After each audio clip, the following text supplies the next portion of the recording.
السلام عليكم، مرحبا بكم معايا في فيديو جديد. اليوم ان شاء الله غنقدم لكم ميني بطبوط اللي كيجي بواحد الحشوه زوينه بزاف بزاف وسهله في التحضير. ندوزو نشوفوا المقادير. عندي هنايا نص كيلو ديال الدقيق الفرص مع كاس العنبه ديال الفينو يكون من نوعيه جيده. عندي واحد شويه ديال الملحه وقطرات ديال الخل تقريبا معلقه.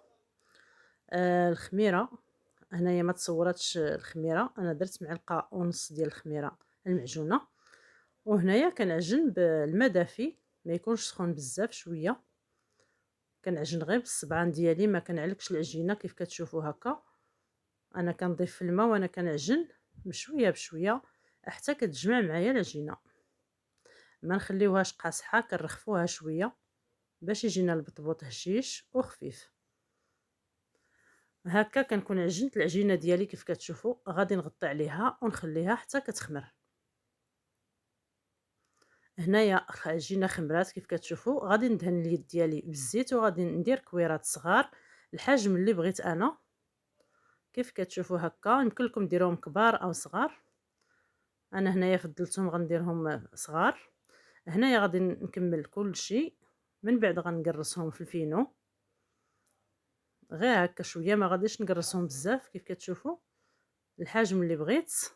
من بعد ما قرصتهم كاملين غادي نبدا من الاولى، غادي تكون خمرات وغادي نبدا نطيب البطبوط ديالي كيف كتشوفوا على نار متوسطه. وهنايا غير كنحطهم كنبقى كنقلب فيهم باش كيتنفخوا معايا. ملي كنقلبهم المره الاولى كندهنهم بشويه ديال الزيت قطرات خفاف باش كيتحمر وكيجي اللوين ديالو رطب وزوين. هنايا كنبقى نقلب فيهم كل مره كل 15 ثانيه ولا كنبقى نقلبهم باش كيتنفخوا وكيجيو هشاش وزوينين. كيف كتشوفوا هكا هما تنفخوا وحيدتهم، وهكا كيكون البطبوط ديالي طاب وواجد. هنايا غادي نوجد الحشوه. عندي هنايا شويه ديال الجبن، تقريبا 3 ولا 4 المعالق كبار حسب الحشوه اللي غادي نديرو.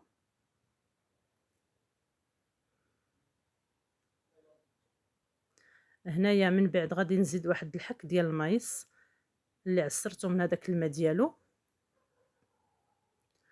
وعندي هنايا جوج د الحكاك ديال الطون اللي قطرتهم مزيان من داك الزيت حيدته.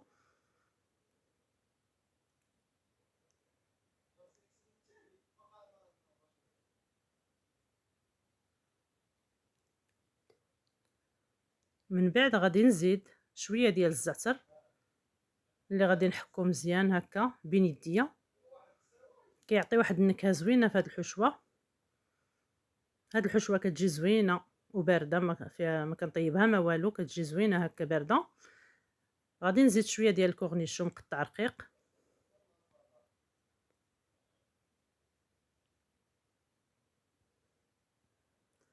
من بعد غادي نزيد واحد شويه ديال الكاشير مقطع اختياري، هنايا الا بغيتو تضيفوه ضيفوه.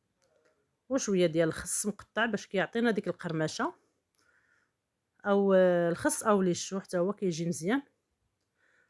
صافي هنايا غادي نخلط، ما نحتاجش ندير لا ملحه لا والو. عندي هنايا الطون مالح مع الكاشير، صافي كنخلط وكنعمر البطبوط ديالي كيف كتشوفوا كيجي هكذا خاوي من الداخل وخفيف ورطب. غادي نحل بالمقص او بالسكين، غادي نحل غير نصف البطبوط هكا كيف كتشوفوا هكا. شفتوا كي كيجي خفيف وخاوي من الداخل. ودابا غادي نبدا نعمر البطبوط ديالي كيف كتشوفوا. غادي ندير واحد الكميه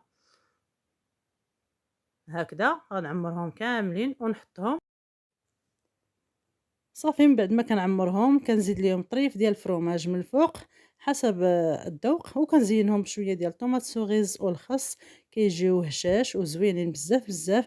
كنتمنى تجربوهم ويعجبوكم، وما تنساونيش في اللايكات ديالكم، كومونتير زوين من عندكم، والى فيديو جديد ان شاء الله. بسلامه عليكم.